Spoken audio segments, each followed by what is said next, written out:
Hey y'all, hey. So clearly, your girl's in the recording mood, right? Alright, so another question. What do you do about thinning locks? Alright guys, so I think we've all had a lock or two that is at some part of the lock, it just starts to get really thin.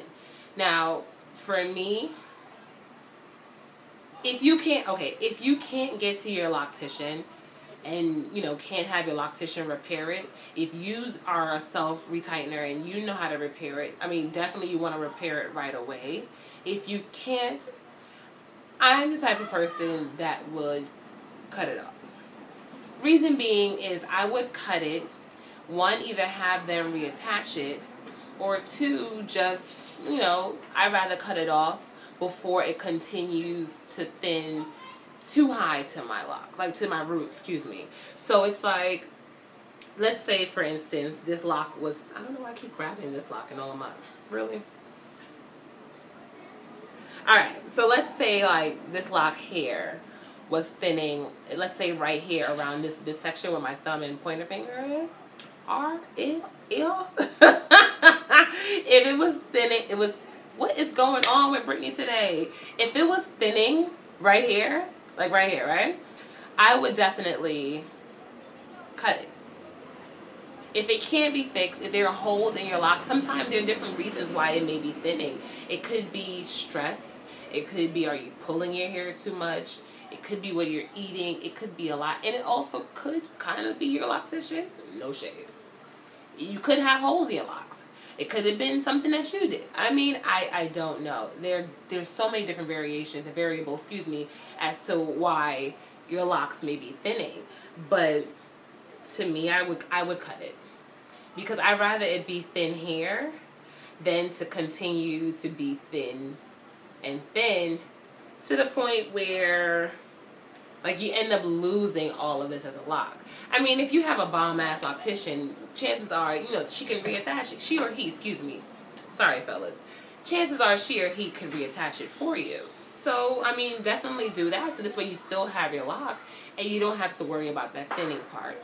But definitely try to be cautious and pay attention to what's going on and what you're doing that's causing your hair to get thin.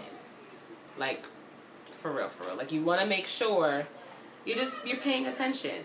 Like, keep an eye out for that area because you never know what's going on. If you have to track your diet, track your mood. I mean, I don't know. That seems like a lot to do, but you never know.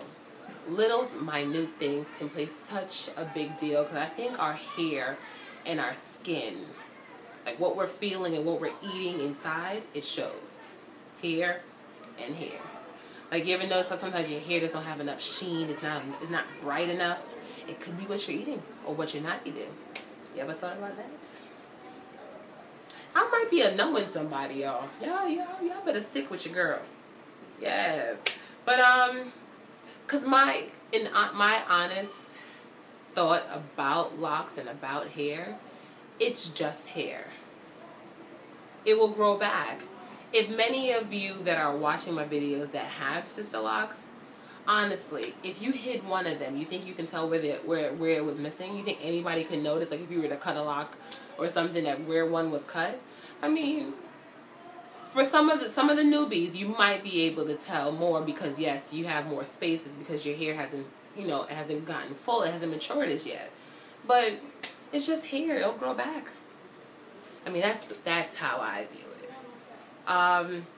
Let me know how you guys handle your thinning locks, and if you have thinning locks, and what have you done? Have you cut them all off and just said, F it, I'm just going to start over? Have you just cut that one? Have you, I don't know, let me know what you guys do. But y'all know, hit me up, and I'll see y'all soon. Bye guys.